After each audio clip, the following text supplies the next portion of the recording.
Welcome to Let Freedom Ring. Before I get into anything, I just want to say shout out or rest in peace to Craig Grant, who played Poet on one of my favorite TV shows, a show that we talk a lot about on this show, which is Oz. So rest in peace. Truly a great poet and an amazing actor. But my guest this week, the one and only Devin Blais. Welcome to the show, Devin. How are we doing? Thank you for having me. Yeah. No, I appreciate coming on. I know we had to do a little rescheduling a little bit, but I'm glad to have you on. Absolutely. I was looking forward to it. Let's get to know you a little bit. Where are you from? Where'd you grow up? I grew up in Nashua, New Hampshire for most of my childhood, but I actually started in Manchester, where I'm now.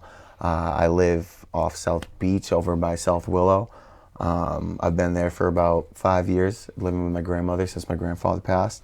But most of my childhood, schooling, it's all in Nashua. Awesome. So, I was a Titan, I was an Eagle at Elm Street, but yeah. Very cool, very cool. I used to coach at Elm Street back in the day. Oh, you did? I was the wrestling coach for a little while. Oh, awesome. But yeah, no, I would have been Titan too, but I was a little too old for that. Oh, yeah. No, I was actually at Broad Street Elementary. Okay. And as you know, that's right around the corner from it. Yeah. When I was third, fourth grade, we were hearing all kinds of construction and stuff, so we knew that it was coming, but we didn't know what it was. Once I got to high school, I was like, so this is what they built all those years ago. Okay. Yeah, it's just like, it was like, now it's pushing like almost 20 years ago. Oh, but it was yeah. like state of the art at the time. Yeah. What's one thing that everybody should know about you? I don't know. Maybe I'm a bit of a go-getter, I'd like to say. I'm pretty determined. I'm the type of guy where if I have a project in mind or something like that, I'm really the type to I'll spend all day and I'm like, dang, I haven't even drank water since like 9 a.m., But I'm really focused in that regard. And I don't know, other than that, maybe just if you approach me, you ever do meet me, know that I'm a cool guy. You can talk to me about anything. Just keep it real. If you talk to me and you say, hey, I need something from you, I can tell you if I can do it or I can tell you if I can't. So pretty cut and dry. I can vouch for that. You're a very approachable person. Yeah, I think we hit it off right away. Absolutely. Absolutely. So, and sticking with the theme of the show, which is Let Freedom Ring, what does it mean to you to be an American? I think having integrity, having a sense of hard work, because this country is built on hard work, not sitting around and doing nothing. So, yeah, just keeping a real honest attitude, and I would say just being yourself, because this country is all kinds of diverse. It has all different kinds of inventions going on, buildings being made, intricate stuff. Even I'm learning right now carpentry. We're learning new carpets that are being made and stuff like that. So just kind of roll with the times and be yourself and help this country grow. Awesome. I think that's what being American's about, and having a great old time. Yeah. Gotta love the old USA. Awesome answer, and we get so many different answers on that, and it's my favorite question on the show. Absolutely. We're getting into current events. We had some pretty serious stuff kind of going on. We had this shooting in Boulder, Colorado. 10 people killed. Yep. The assault rifle was bought 6 days prior. It was at a supermarket. I'm not gonna. I don't want to celebrate anybody that caused that kind of violence. So we're not going to use their name. Yeah. But any take on that? Like, we're always getting these debates of like, what's the answer after these things? Honestly, I did hear about that on the news. I was watching it with my grandmother actually, and it's one of those things to where I don't know what goes through people's heads, but we got rid of the death penalty. We've had people do stuff that's less than killing 10 people, and they've gotten the death penalty. So this guy's now, like, I thought he was going to get shot on sight or something, because he's continuously, I think he shot a cop too, right? Yeah, I think there might have been 2 officers killed. I'm not sure if that's totally right. It was one of those things where when it's like that, it's like you have no idea what this guy's going to do next. So, they have him in custody right now, right? And his court day, I think, was tomorrow or today or something like that, right? Well, he definitely deserves either the death penalty or life. Yeah, or something. I think with guns being able to be bought anywhere, and then within days you're able to walk around with them, it's just like there should be some kind of course or something that you have to take, no different than learning how to drive a motorcycle, It's like if you got a Sawzall, you can cut your hand off, you don't know how to use it, So especially when you have that kind of power in the hands of somebody who might not be able to control it, maybe power is a powerful thing, and the guns are powerful. So and we've talked about mental health on the show, because not that I've ever felt like that, but everybody has some mental health, struggles in their life, and obviously he did as well. Yeah. But then we also, in this country, Clearly. it's crazy. You turn on CNN, they have one point of view on this. You turn on Fox News, they had a totally different point of view. I don't know what the correct answer is. Yeah, it's like one place says he's probably a murderer. This is ridiculous. The other people are like, oh, well, he has mental issues. He should be getting help. There's always two sides of the spectrum for sure. And when it comes to gun control, I mean, the only place that I stand on it really is I just don't want a weapon that can kill multiple people at one time.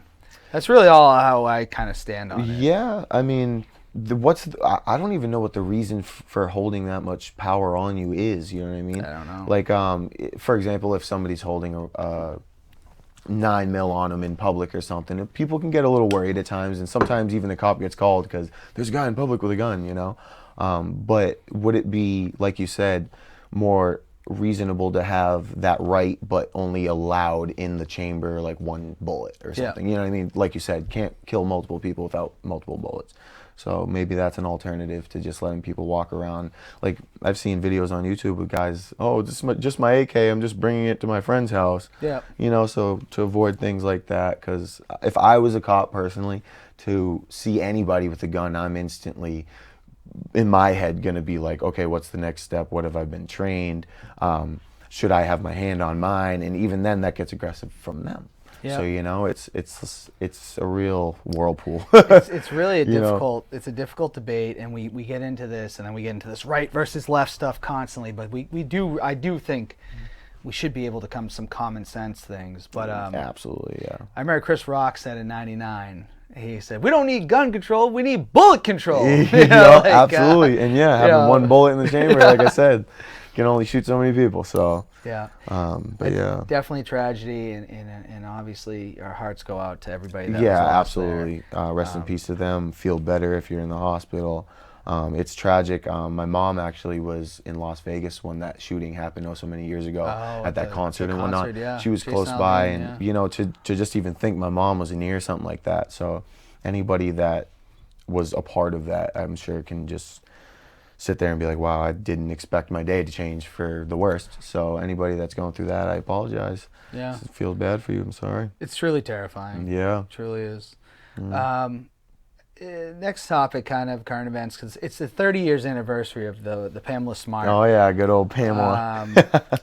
She had her, she was a 22-year-old teacher, I believe. She had her students kill her husband, who was 24, I believe, at the time. Yep. Do you think that Pamela? I mean, I think she's about 53 years old now. Mm-hmm. You have some, and I've seen family members that we know personally that I didn't know until I saw her Facebook post that I actually knew. Yeah, because she was from Exeter. Yeah. Yeah, that and I agree with them. I don't think she deserves. I don't think she deserves it at all. Honestly, it's one of those things. It's kind of controversial. I don't know if you ever heard of the staircase trial. That one was pretty interesting too. But this trial had kind of some similarities to that. Like, how do you look at a woman and say, she did it? Or how do you say, well, she didn't do it? It all breaks down to certain little aspects. Like, for example, does a normal, sane person really think that a bunch of high school kids are going to keep a murder secret? Yeah. You know what I mean? Yeah. So you have to really kind of look at reality as well as, okay, well, sometimes those people aren't living in reality. Sometimes they do have crazy things going on in their brain to, like an Aaron Hernandez, like he could have been potentially mentally ill. Yeah. She could have potentially, I have no idea, but it seems far-fetched at times. It also seems like, well, I mean, you're kind of caught red-handed if it's not far-fetched. So, because the boys that actually did the murder, they're not in prison anymore. Yeah, they got out 2015. Yeah. So, my honest opinion, you could have got a divorce. You could have got a divorce. Yeah. Instead, you decided to manipulate young men to do this. So I don't have sympathy for her, and I know her family, the family of Gregory Smart, does not as well. No, absolutely not. Let's get into politics today. I've been getting hit up by a lot of my conservative friends today. Joe Biden has his first press conference. Apparently, it didn't go well. I guess he said he was in the Senate for 120 years. I don't know. Jesus. Yeah. Any thoughts to why they've been waiting so long for Joe to have a press conference? I don't know. Maybe he has some health issues going on. I know that every time I see him, it's usually like has something to do with him sending a bunch of money towards some place. He's doing a lot of work right now in the government in that regard. Executive orders like crazy. There was a lot, yeah. But at the same time, on the opposite side of the spectrum, every time I see him on TV, it's like he's stuttering and he's falling over and he's doing all these things, and it's like Hillary's best friend. Yeah. So I don't know. I just hope that he can make it through his term and make something positive happen for the country. Yeah, and let freedom ring. Yeah, I guess that's all we can really ask for.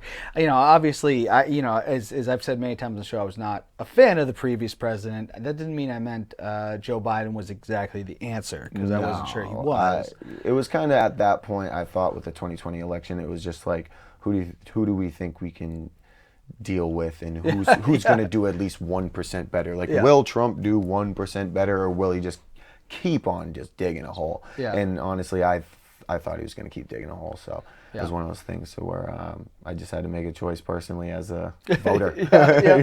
Yeah, it's tough. And I was telling someone this the other day. It's American politics is broke down like this. Imagine that you go to an ice cream stand, and the ice cream stand says, "We just have vanilla or chocolate." Yeah. That's basically like your options with politics here. Yeah, because that's how it goes. Everybody's so divided, and there's only two sides, Democrat and Republican, really, because if you're third party, you're not having too much backing these days. No.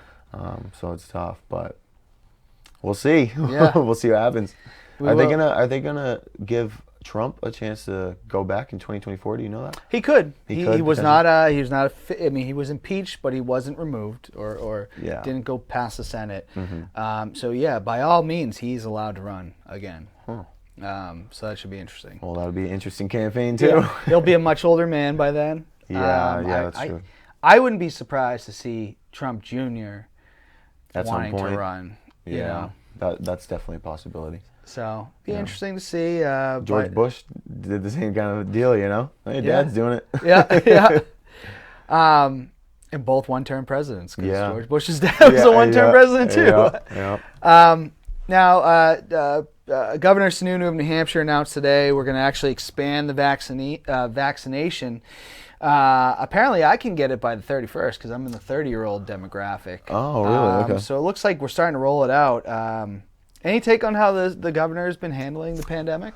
I mean, Sununu, to be fair, has been doing pretty decent. Yeah. I mean, New Hampshire tends to be one of the better states when it comes to like everything really getting taken care of. I don't know what it is. Like, we even get the stimulus checks soon, and we're not really waiting on too much. Like, we have it all figured out, kind of, it seems, with the 4 seasons and the nice weather up here. And I don't know. So I think with Sununu setting this kind of standard for like, all right, well, we're New Hampshire. Like, let's keep being New Hampshire. Let's not slack. Let's do what we got to do to get rid of this COVID stuff. And I think he's been doing a decent job. I heard recently, I think he was letting back karaoke in the bars soon. Oh, really? Is that what they're doing? I've heard that's coming back. So stuff like that. I mean, slowly, but he's progressing. I'd just like to see everybody get vaccinated when it's their turn, as you say. Yeah. It's going to be yours soon, so we'll see how it pans out. But I honestly think that Sununu's not doing too terrible of a job.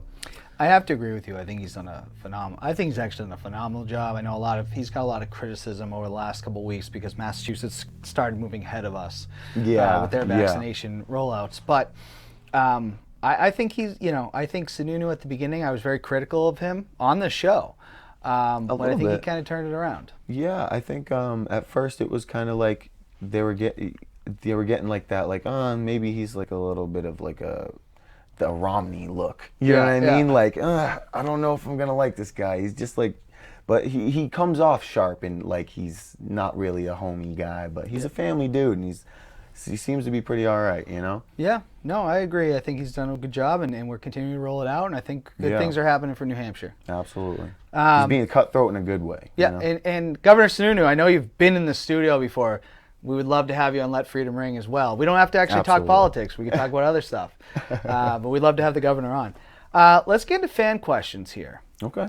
And we got some fan questions. We got some comments. Alrighty. The first Send them my way. the first one coming from Michael Schultz says, "Kid's got a cannon." Yeah. Okay. I think it's pretty accurate. You have a pretty good arm. I appreciate it. I actually met Schultz playing softball with you throughout that Sunday league that we play in Nashua, and he was a kid coming up in high school that was really talented in baseball. I was getting looked at my freshman, sophomore year as somebody who would potentially come up before their junior, senior year for varsity. So we kind of bonded in that regard. But playing in the outfield with them in softball games sometimes, I mean, we'll get balls hit pretty hard, as you know, right over our heads. And sometimes we got to grab a ball and turn around and make a solid throw to a base. And he's seen me do it too many times and not know. But yeah, he's got an arm himself. Yeah, he's a good ball player. Schultz is a really good ball player. It's like having Vlad Guerrero out there. Yeah, absolutely. Jesse DeLea, Uncle Jesse, my Uncle Jesse, our Uncle Jesse. Jesse, I miss you, big guy. I'm bringing Diet Coke to your house soon. Don't you worry. Yeah, if you ever need Diet Coke, I got you too. Yep. Did you enjoy getting RKO'd by yours truly? It was the best. Now, this was in the mud. Yes, it was. And that's why it was the best, because we had finished a mud football game. Our first year there, Jesse and I were on the same year, 2017. So 2027, strong Hall of Famers. You got to be in the league 10 years. So it might be 2028 since last year was canceled, but we'll see if they give us that year. Yeah. But so we started out in the mud together, and he was just like, "Hey man, I really love doing some skits and stuff. I think it'd be great if we could set the crowd up with something sweet after the game." And he wanted to get it on recording, so I said, "All right, hey, I'm down for it." And I acted like I just finished the game scoring touchdown because people were still cheering because the game had just ended. We just shook hands with the teams. So off the side of the camera, we got me and him, and I'm just waving to the crowd, about to walk off, and he came up and plowed me into the mud. It was great. So we try to make it a thing every year to try and do some kind of skit or something funny to get the crowd going. Because me and Jesse are just like that. Yeah, and Jesse, I mean, because I remember when I started doing the wrestling style softball promos. Yeah. Jesse got really into that. Oh, yeah, absolutely. To the point where Jesse smashed his own window out of one of his cars on his property, and people were like, "Oh my God, I don't think he'd used that car in a while." Yeah. I think it was getting ready to go, and he said, "Well, this has a use still." Yeah. I don't know if that was I can't remember what it was. We threw like an axe right through it. But he's good people, and Jesse is going to come on the show. We awesome. Booked him for May. So. Good. From Leo Connors, the host of the Ring All Sports, my good friend, are you a better player than Tiny Pipes? Now, a lot of people, we haven't talked about this a lot on the show. That is my softball nickname. I used to hit the weights a little harder than I do now. But yeah, Leo wants to know, are you a better player? Leo, I will tell you, my man, I am not. The reality is I am a very physically talented man, but there's a certain mental aspect that comes with baseball, and you really have to fine-tune yourself in these small ways. And not too many people know about those small ways, but this man does. So, so I will say overall, no, I don't have them, but I'll get there. I'll learn, young grasshopper. Okay. No, I appreciate that. Yeah, I go back and forth with Schultz all the time, because after I had rotator cuff surgery, I was like, I've been a little frustrated with like how things, flag football, you got to be careful. You never know what can happen. So. Absolutely. I remember you hurt your thumb one day. You just popped it right back in his spot. Or it was the pinky. Still bad it was to the this pinky, day. That was I think I picked off Jesse. No, yeah, I ran it was. back for a touchdown. Yeah. Yeah, it was like the last play of the game, actually. But yeah, even when I did have the shoulder injury, we all went to the parade the next day. Absolutely. There, so. Yeah, it was great. All right, this is from Ann Deshard, also coming on the show soon. Is Devin your real name? Because I remember when I tried to introduce myself, you said you were someone else, Derek, not Derek Dolan. Would you understand the confusion? Yes. But yes, my name is Devin, and Devin Mark Blais, DMB, just similar to Dave Matthews Band. That's how I tell people to remember it. But Devin Mark Blais is my name, and I told you Derek because Derek Dolan was next to me, and he was just telling me a second ago, like, we should just switch names for the night, and I was just like, oh, okay. Sounds like a plan. But usually, what I thought at first was thinking about calling her what I tell her, or saying what I tell everybody is I usually tell strangers, "Oh, hi, nice to meet you. I'm Ron Burgundy." Most girls don't get it. A lot of guys laugh. You gotta see the movie. Yeah, exactly. But it's pretty funny. But yeah, that day I called myself Derek. Oh, well, that solves that because she was very specific that you weren't saying you were Dolan. Yeah. I think she knew who Dolan was. Yeah. From Jen Spy Lois, I always struggle with her last name. Jen, tell us how to say your name, please. Yeah, Jen, please make a video and let us know how to say this right. Yeah. But she says that's my road dog. Yes, that is my road dog as well. So last summer, I started really spending a little time because of COVID was out of control. I was spending time playing a lot of softball tournaments, and she was like, "Oh, you want to ride? I'm going to the same tournament." So I'd be hitching rides with her, and next thing you know, it's like batting practice on Wednesdays for Brandon Pichu's team. It's one of those things. It's, hey, road dog, it's time. I'll pick you up. Yeah. It's like I don't even need to figure out a ride. I don't even need to know what time it is. She knows. She just says, "I'm picking you up." So I'm the road dog. Very cool. Jen's good people too. Yeah, absolutely. I like playing for Jen's teams. I've been on a few of them. So. Yeah, she's a hardworking girl. Are you doing the Sunday team? I am going to be doing the Sunday team. Yep. Yeah, that should be fun too. Yep. Good group. David Augie. Yeah, No Augie dog. I haven't seen much of Augie. I know, the mysterious man. I bet you he's investing in David's sunflower seeds right now. No, he must be. How much stock you got in there, buddy? He says you certainly like to wrangle. Oh, yeah. I think he's talking about the old fishing. Yeah. Yeah, I do love fishing. It was one of those things to where I am a very social guy, as you know. Like you said earlier, I could talk to anybody. I'm real approachable. But fishing is my getaway. It's quiet. There's usually nobody else around. Even during COVID, could still do it. Yeah, you know. So it's a really good hobby that I picked up when I was a child, but really started getting back into it when I turned 20. I went on a fishing trip with my buddy up north, and we caught some trout, and it was gorgeous out, and the river's flowing, and we're hanging out having a couple beers, and I'm like, I'm not even 21 yet, but this is great, you know? So it was one of those things where I was like, all right, I think fishing is something that I got to pick up. Guys got to do some fishing. So this guy did some fishing. I agree. I've been away from it, and I'd love to get back into it. I would love to take you, honestly. We might have to get you on the ocean. Yeah, maybe let Freedom ring on some striper. Maybe we'll have to do a show on location. Yeah, that would be honestly sweet. Yeah. I said to John Nagel today, he'd posted that he's like, I'm retired from softball, I'll be fishing. I was like, all right, hit me up. We'll figure it out. Hey, John Nagel, we got to fish again soon. Yeah. He catches lunkers. He took me out to a honey hole, and I won't expose where it is. Yeah. Only the people that have been there know where it is. Yeah. But yeah, he hooked up on some really big fish one day, some nice largemouth. And I said, hey, like, where'd you catch those? And he's like, I got a few spots, I'll take you. And that day, I think we probably caught 5 fish in a bag. Usually they weigh in tournaments. Our best 5 fish were probably 12 pounds. So, wow. You know, a couple pounds each fish. I'm like, usually you get a couple dinks, but these were all solid fish. Yeah. So 3 pounds each one, probably our best 5. So it was a great day.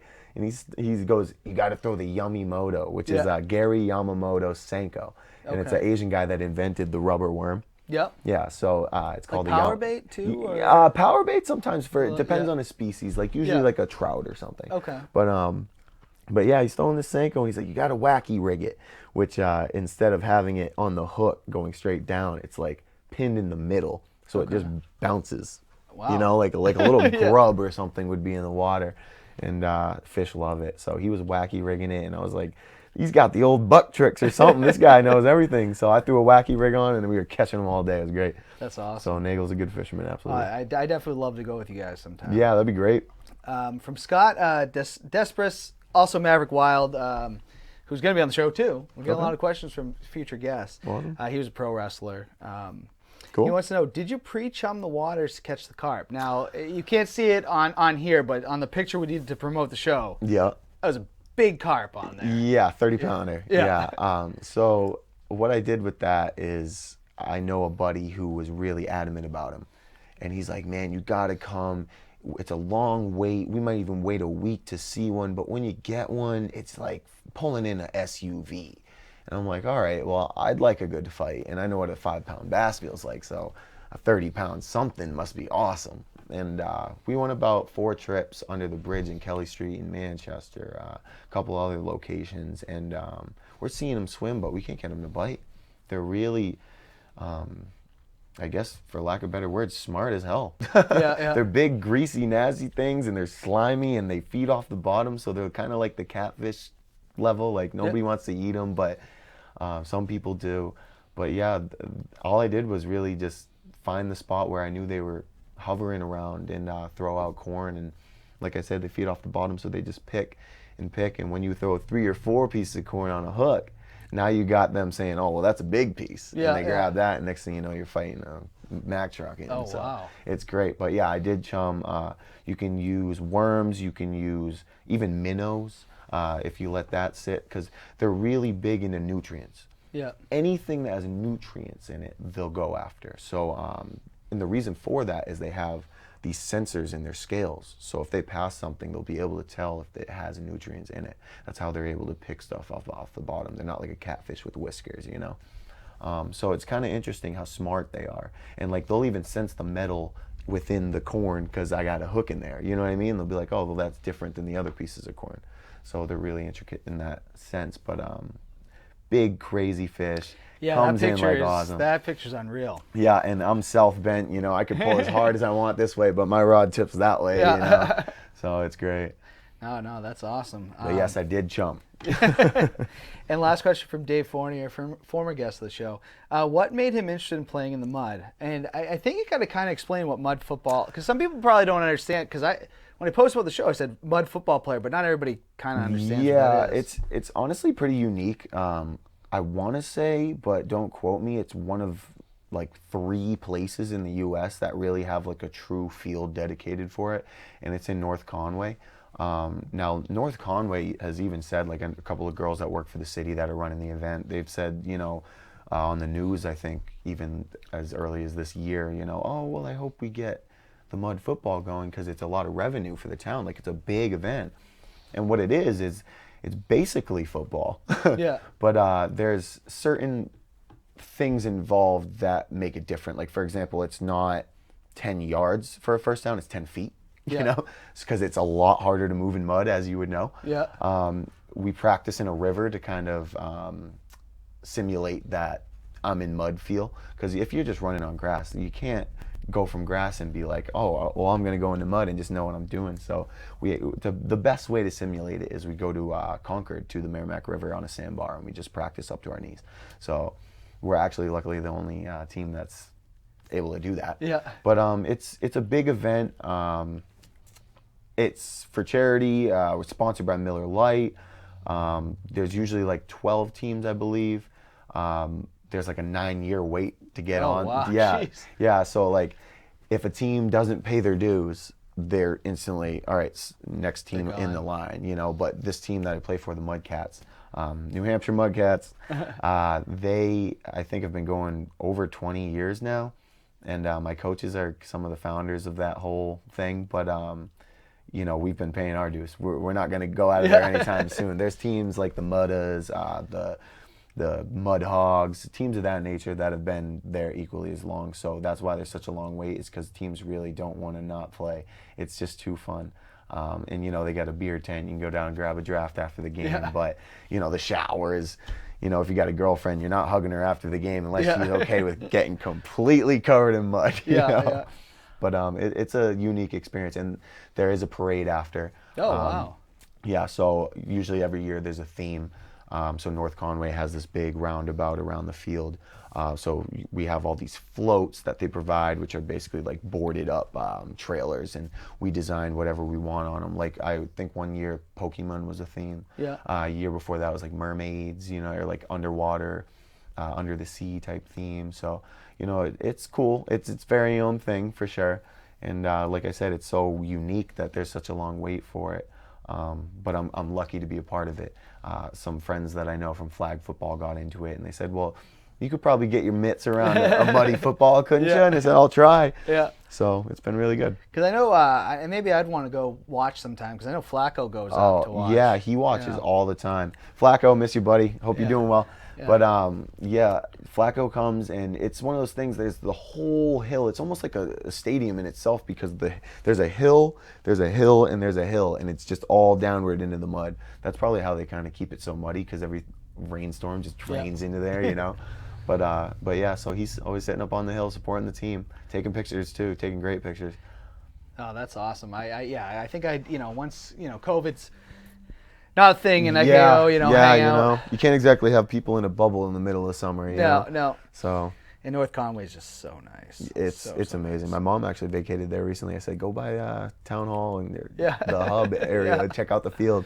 She said, that's crazy looking. So anybody that hasn't heard about it, I hope that you hear now and check it out because it's exciting and we could always use more fans. Awesome. All right, well, let's get into sports. Patriots offensive lineman Justin Herron prevented a sexual assault happening in a park in Arizona. Wow. Kind of that's a crazy. First to me even hear that, really? Yeah, kind of a crazy story. Wow. He talked about it. Patriots players doing big things. Yeah, saving the community. Doing their job, apparently. Yeah. That's great. I mean, any person who's busy in their life, as busy as somebody like that, a professional athlete where they have to dedicate a lot of time to that, their diet and everything has to be so intricate. For them to take time out of their day and say that person needs help, that's just a good person. Just jump on it. Yeah, absolutely. I'm big into that as well. I think kindness and just being a good person in general goes a long way.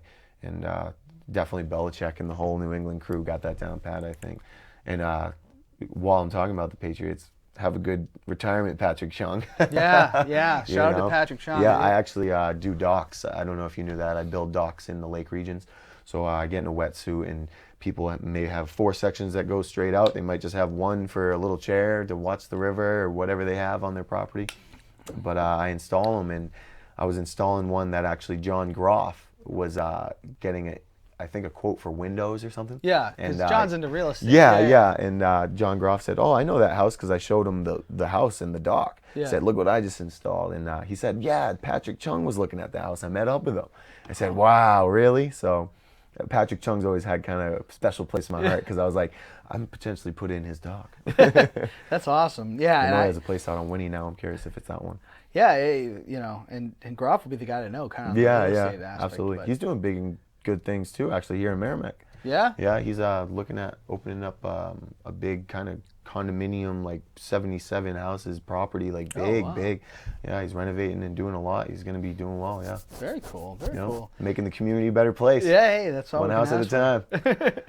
Draymond Green said, "I'm the best defender ever." What do you think of that? I think he's got to meet Dennis Rodman. Yeah. Yeah, honestly, there's a lot of other really good defenders too, but Dennis Rodman was just, I don't know, like I played football since I was a freshman in high school, and I've always been a big kid, but some of the bigger kids, I was able to just push around, and I think it was just because I was just like solid, Dennis Rodman is just a solid human being.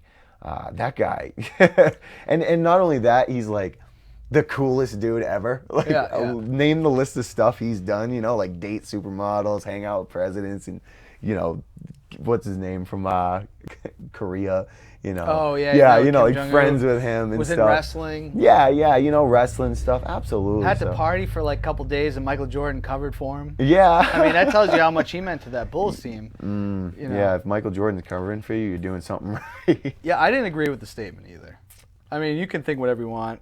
We've debated a lot about who's the best wide receiver, because I know you have a personal opinion on best wide receiver ever. Oh, absolutely. Because, Randy Moss says it's him. Randy Moss is, my mom would tell me, Randy Moss and Jerry Rice are on that list. And I said, yeah, I know, but I grew up in my own time and I watched my own people play, and Calvin Johnson is I just think he's a beast.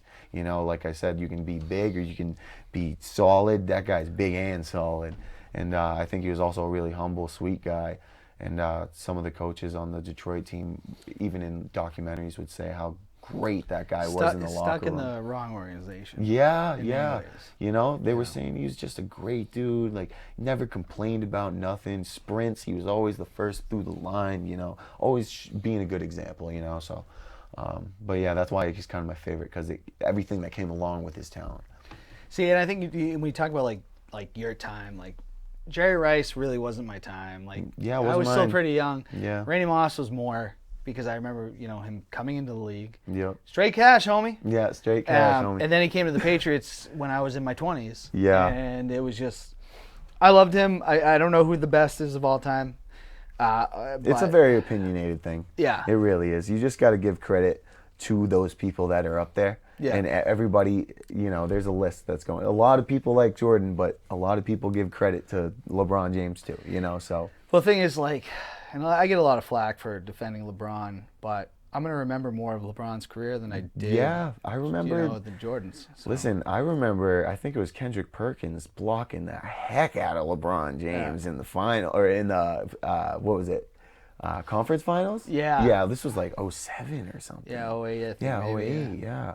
Well, Paul Pierce had shut him down in Game 7. Oh, yeah, that's it. Oh, yeah. But again, that was a younger LeBron, too. Yeah. I don't think LeBron's really getting shut down by anybody now. I think it's just a matter of whether what he's working in his mind is going to work or not, Yeah. Like if he has a plan to do a lot of passing because, say, the Warriors' struggle is keeping up with the pass around the perimeter or something, he's really smart like that, and I think that part of his game developed to where now he's just, if he's doing something, you better hope it doesn't pan out, How do you think the Red Sox will do this year? Honestly, it's crazy. The Red Sox are doing so much better than I thought they would do this year, and it's like a flip, like a switch flipped, 10 games into the season or something. I don't know. I think they're going to make the playoffs and maybe make a run at it. Honestly, I really do, and I think they got a young, good team. But spring training's been good, yeah. Yeah, and I'll always miss Mookie Betts though. I love that guy. Yeah, so I guess Dodger fans put up a sign saying thank you to the Red Sox for Mookie Betts. I'm sure. And when it comes to I didn't think they were. Do you think he was the last piece? Do you think that with the Dodgers making it? Maybe 3-4 years in a row, and then he gets there, and that year they did it. It helps. Like maybe Mookie Betts should have been on the Eagles. Yeah, McNabb could have used him.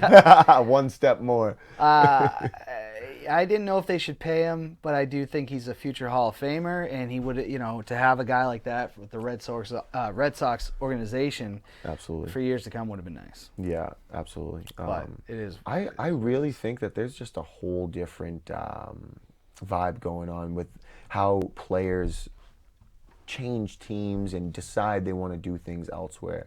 Tom Brady going to Tampa Bay. I say that, in my opinion, is what he wanted to do, but at the same time, you had so much invested in New England, and you're only going to be there so long. He probably didn't even know he was going to sign a 4-year deal until he signed it. He was there a long time. Yeah, and it's one of those things where do you call it quits, or do you just finish strong there? Maybe he just thought that his career, there was a piece of his career missing, But I'm big into just riding it out. Yeah. You know what I mean? Like, for example, when Johnny Damon left the Boston Red Sox after the World Series, I was like, this guy's just chasing money. It was money. He opened the door. Then everybody started doing that. And he did end up with another World Series in 2009, but still. Yeah. When you were the face of the kind of the face of the franchise, he was the whole beard. Yeah, and the beard and the hair and the. We're just a bunch of idiots. Yeah. And for him to go to, it felt like Wade Boggs when Wade Boggs went to the Yankees, and we had to see Wade Boggs riding a horse in Yankee Stadium, in the original Yankee Stadium. Yeah.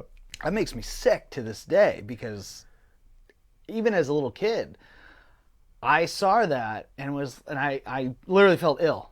Yeah. I felt ill. Yeah. To see Wade Boggs riding a horse in Yankee Stadium after they beat the Braves in the World, another team that I loved, which was the Braves. Wade Boggs, when his number got retired, I was pissed. I was pissed. I said, he's a traitor.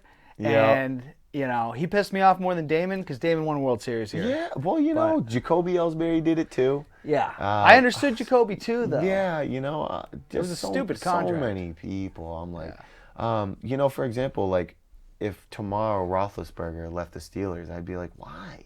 Yeah. But I think that just Tom achieved so much. At this point, nobody's going to question what he does. No one can touch him. Yeah, He's earned the LeBron. I mean, I think he's the Jordan, the LeBron status, where he can go wherever he wants. Yeah, when he's he on wants. a certain level that only so many people in this world are on. Yeah, I agree. Do you have a favorite sports moment of all time?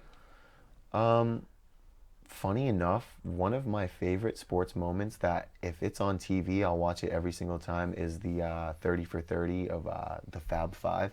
Okay. I cannot believe Chris Webber called that timeout.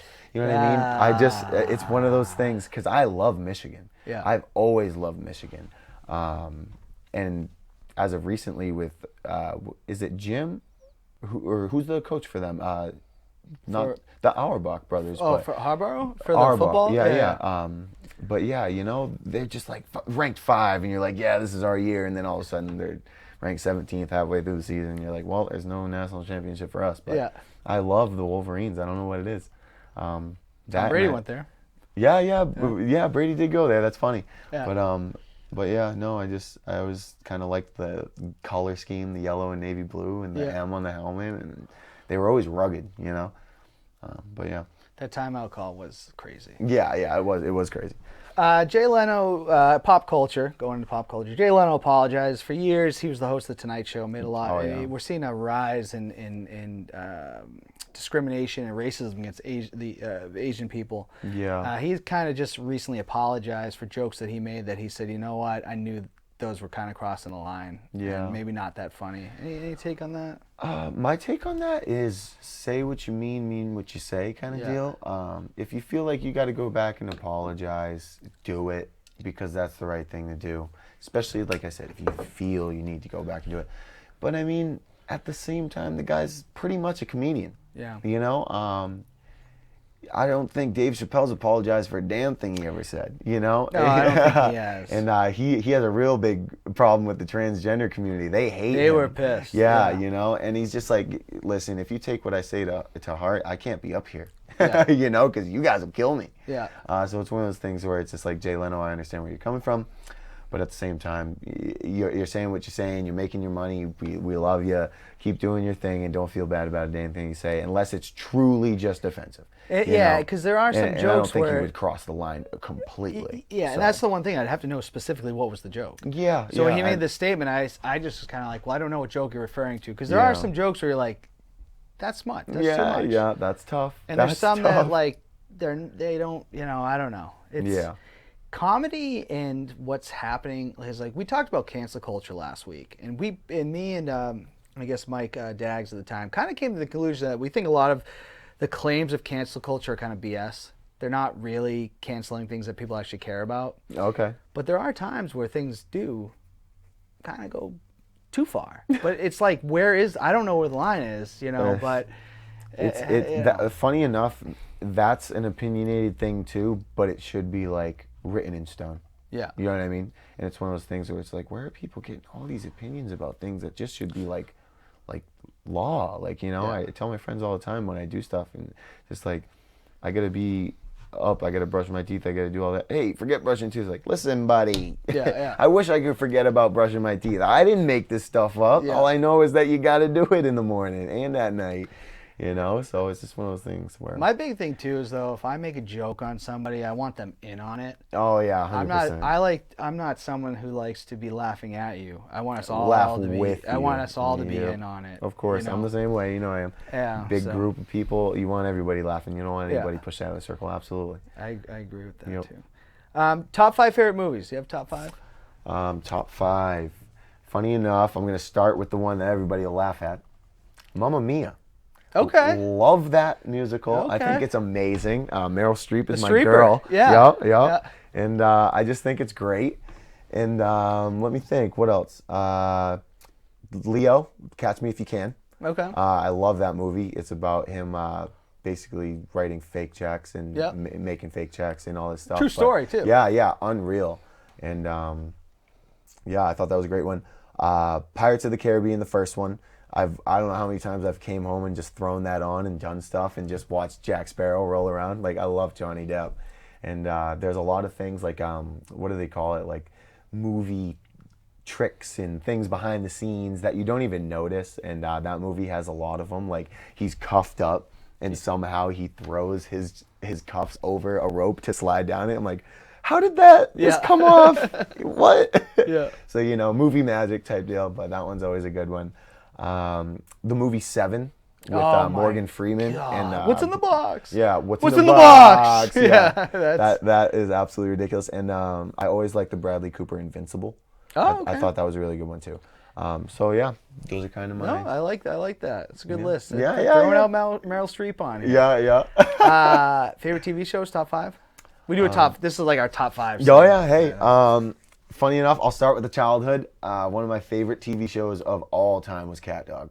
Okay. I don't know why, but I just love. And funny enough, going now to my adulthood, I love fishing. So Yeah. I'm just like, that freaking Fishbone House was the balls. Yeah. But Hell's Kitchen, I like watching Hell's Kitchen. I think Chef Ramsay is an absolute savage. He is. I appreciate that kind of like personality because it's needed in some people. Yeah. You know, like, cut the bullshit. I just need this out of you. You know, I don't know if you remember somebody, Mr. Henderson. He was a baseball coach for Nashua North. I know who Henderson is. You know who Henderson is? I never was coached by him. I know who he is. That guy brought a lot of Hell's Kitchen to the table. Yeah. You know, he's just like, no, that throw is absolute rubbish. You know what Yeah. I mean? And but he was always the person that would just look at you and be like, don't give anybody a reason till you know. Yeah. Especially not me. You know, and I feel like that's what Ramsey's coming from. You know, he's just like, hey, I think you know how this runs. Like, let's make it run that way. Don't waste my time. You know? Yeah. So a realist, but yeah. Other ones, Key and Peele. I like watching Key and Peele. Yeah, so good. And what else do I like? Bassmaster Classic. Watching the Bassmasters, Makes sense. catching stuff like that. Yeah, absolutely. And one that I get laughed at for sometimes, Grey's Anatomy. Oh, wow. I love the intricacy of that whole, like, Yeah. you have to follow 97 different people and their crap in that show. You know, like the whole hospital, like what's going on with Meredith, what's going on with Christina Yang, and then you're like, oh, well, Christina's doing this and Meredith's doing that, and then a bunch of problems arise, and you're like, this is so, I'm like invested in this so hard, I just have to keep watching. I'll be honest. I had like a small crush on Christina Yang. I'll be honest. Christina Yang, like, are you serious? She was a girl that had some sass, Yeah. and some ass. Well, She because was like cute. there's 2 times where like my girlfriend in college really liked Grey's Anatomy, and then Okay. I never saw it for 10 years, and I started dating somebody else that was really into Grey's Anatomy. Yep. So it was like a 10-year gap that I hadn't watched the show, and I was Yeah. like, oh, there's some of these characters are still here. Yeah. Oh yeah. You know? They've been going hard. Meredith's still there. You have top 5 favorite albums? Favorite albums? Oof. Aerosmith's Greatest Hits. I love that album. I got all the greatest hits on it. Yeah. Let's see. Queen, Bohemian Rhapsody. What was that album's name? What's the Kid Rock album's name? Which one? Ball to the Ball. Devil Without a Cause. Yeah. Love that album. Great album. I grew up, like, that was one of my first albums. My mom My got that. name is Kid. Yeah, my mom got that for me, and my stepdad at the time was like, is he ready for that? There's like a bunch of swearing in that. And she goes, really? And she took it back, and I didn't get it until I was like 12 or something. Yeah. You know what I mean? I was like 8 at the time. Kid Rock, like, you serious? Oh, he's so good. Other albums, oh man, you'd have to really get me going. I do like Led Zeppelin. Any album from them, so that's just that. And I don't know, I'd have to say Dave Matthews Band. I do like Dave Matthews. My mom used to play it all throughout the house when I was a kid. So, Yeah. you know, Crash Into Me. Oh, yeah. All the good ones. Satellite. And I would have to say, gotta throw in Kid Cudi. Man on the Moon. I think Kid Cudi is one of the best artists of all time. I think that he's so unique in his own way, and I think that he should come out with more music, because what he got coming out recently is great, but I just want more and more. I think the guy's talented, and he's got 1,000 songs that are so different, and like, it's not like you're kind of like Amigos where you play it and it's the same bass and the same, you know. It's just like, if you listen to Kid Cudi, it's really good music. I'll check that out because I'm not as familiar with him. But that's a good list. Yeah. Of all bands that I like. Absolutely. We're getting into blank versus blank. My favorite segment of the show. I'm going to give you 2 words, 2 things, 2 people. You tell me which one you want and why. Okay. Hulk Hogan or Shawn Michaels, the Heartbreak Kid? I don't know, Shawn Michaels, because that kick is just unreal, especially the one he gave Ric Flair. Oh, okay, I love you. Yeah. All right, here's a big one. Two guys that had the coolest home run chase ever. Mark McGwire or Sammy Sosa? Sammy Sosa. I didn't see as much as Mark McGwire, but I knew that he was there. He had that, like, Hank Aaron coming up, maybe going to hit some home runs, maybe going to break the record type deal. So I knew about him, but I never watched as many games. Sammy Sosa I watched a lot, and I actually was there. Well, not there at the field, but I was there watching on my TV him swinging, and then all of a sudden, crack! There goes the bat. You know, I was watching. I was watching that game live. I said, "Wow, that's happening to Sammy Sosa right now." Yeah, and it was big news. But I was shocked. Yeah, but you know, regardless of that, always loved Sammy Sosa. Always loved the Cubs. You know, like Alfonso Soriano was one of my favorite players. He was the first to ever hit 40 home runs, 40 stolen bases in a season. So, you know, stuff like that. But yeah, Sammy Sosa I'd have to go with. Okay. But Mark McGwire is a beast.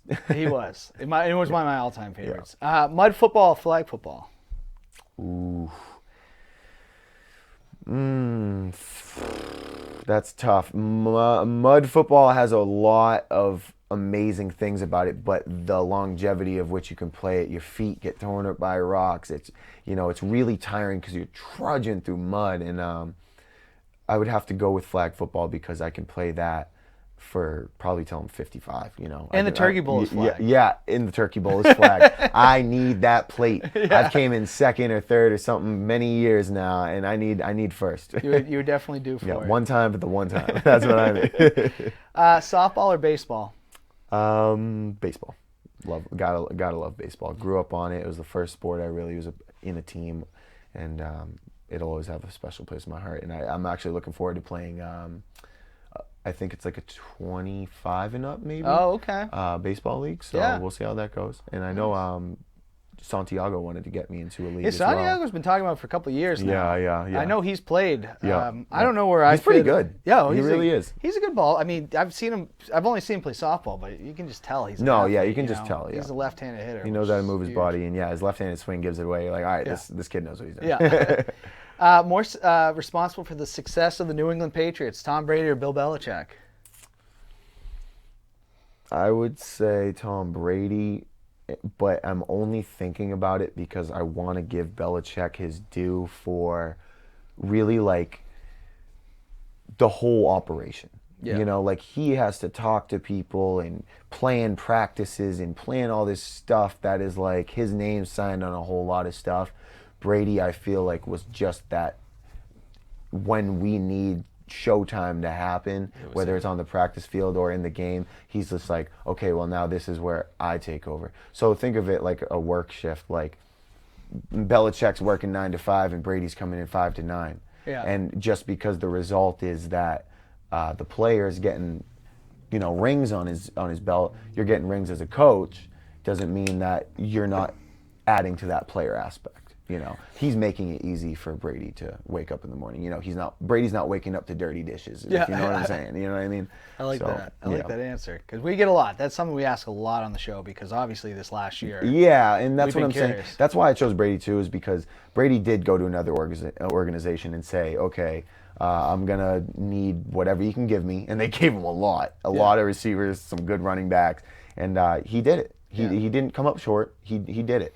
And now I think that he could go pretty much after doing that anywhere and say, if you give me some pieces, I could probably do it for you. He truly is the GOAT, and he looks older, but he's not playing older, which is crazy. Yeah, he's not. And it's funny because what is he contracted till now? 47, 48? It's insane. Ugh, gosh. All right, toughest question, blank versus blank. Two people I've been to Buffalo a few times with. Uh-oh. Two good friends of yours. The Tonka crew. Yeah. Uh-oh. Kyle Kost or Joey Warmer? Ooh, blank versus blank, and you say toughest one. The last one's always the toughest. Oh, Kyle Kost has been my friend since I was like 9 years old. Joey's been my friend since about 10 years old, you know. But if I know anybody of us three, I would say that I think Joey would have to serve him up in pretty much anything Kyle does. Yeah. But I think that Kyle is like the older brother of us. I can see that. Out of the group. So he kind of knows a couple of different things up his sleeve that he can maybe pull off that maybe Joey or I wouldn't even know about. Because Kyle's like that. He'll always keep a trick up his sleeve. Kyle's not just standing there doing nothing. Yeah. He looks like it a lot of the time, but he's got something up his sleeve. So Joey will give him a run for his money. But I wouldn't count on Kyle not doing anything. Yeah. No, both great guys. Like them a lot. Absolutely. But Devin, I want to thank you for coming on the show. This has Absolutely, been a pleasure. my man. Love to It's have been you back great. sometime. It's been awesome. Again, we've continued to call out Soapy Pre-Up every week on this show, and he just no-showed. So I don't know, Soapy, one of these days we're gonna have to come to blows, and I just don't know. Wait, what the? Oh God! Gee.